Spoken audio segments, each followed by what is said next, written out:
Yesterday's teaching, we talked about living each day to completion. I actually want to continue on that today.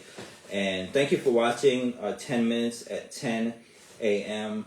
Remember, I'm Samuel Stewart. I am here to help people to live in light of death, to live the life that the Lord has for each of us to live in light of death. And if you remember yesterday's teaching, we talked about living each day to completion. And we should really finish each day, kind of like how Christ, when he said on the cross, he stretched out his arm before he gave the ghost. He said, "It is finished." So we should live each day to completion. I have with me today a guest. He's my brother, actually, Pastor Ron, right? He's going to come on for a second. He's my brother. And I'm going to say this even as he's coming on. You're going to say, as soon as you see him, you're going to be like, well, how is he your brother? How is he your brother? And I'll share this with you as well, too, because it goes in line with what I'm going to say, is he's my brother because we have the same father. There you go. He's my brother because we have the same father.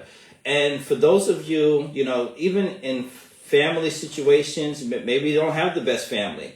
But when you have a relationship with Christ and when you have a relationship with the Lord, now you have a family with people that you may not even know about because you're invited into the family of God. That's right. All right? So, and this family is like none other. You have family. I'm your brother. You have another brother right here. And you have other brothers and sisters all around because now you're in a different family, a better family, a heavenly family. And this is just one of the benefits of having a relationship with the Lord. So, this is like what we talk about when we talk about living life and enjoying life in light of a death.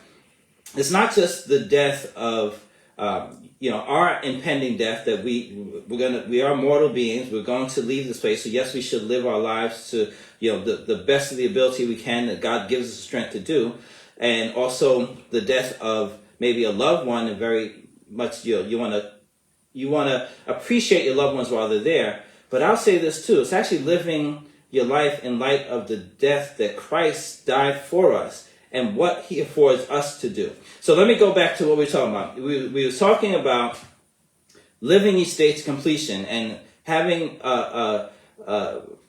some finality on what we're doing in our daily activity. And Pastor Ron actually shared something just on Sunday I heard him talking about where he brought up with arguments and how we should, well, I'll let you go. Yeah, of course.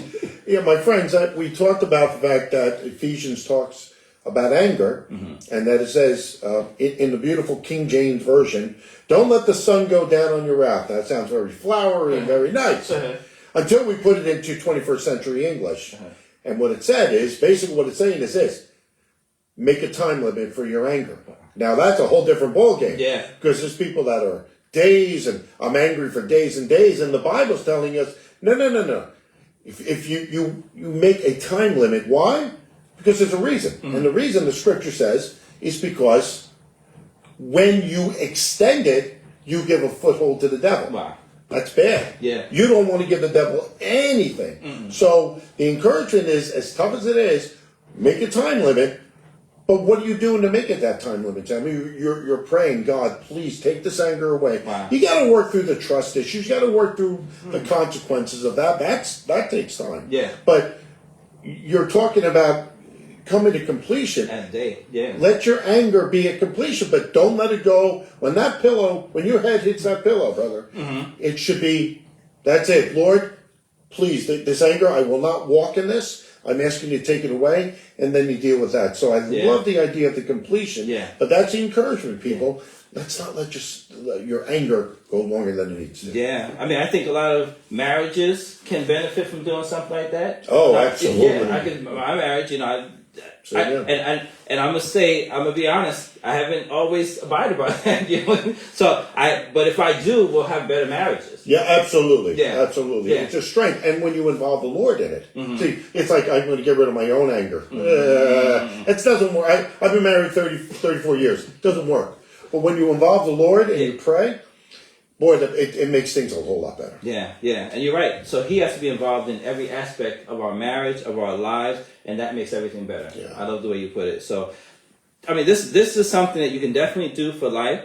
All right. Don't let your wrath go down. When you're going to bed, have a time limit. Say, I'm done with that anger. That's right. It'll help your marriage. It'll help your relationships. It'll just help you, period, by doing that. And this is just doing what the word says for us to do. And as you said before, it's not just us being strong in our own willpower. Okay, I'm not going to be mad. But now count on the Lord to actually do this for us. Absolutely. And consider him. And that's what helps us to not be angry. Because, how many things have we done that he could really be angry about?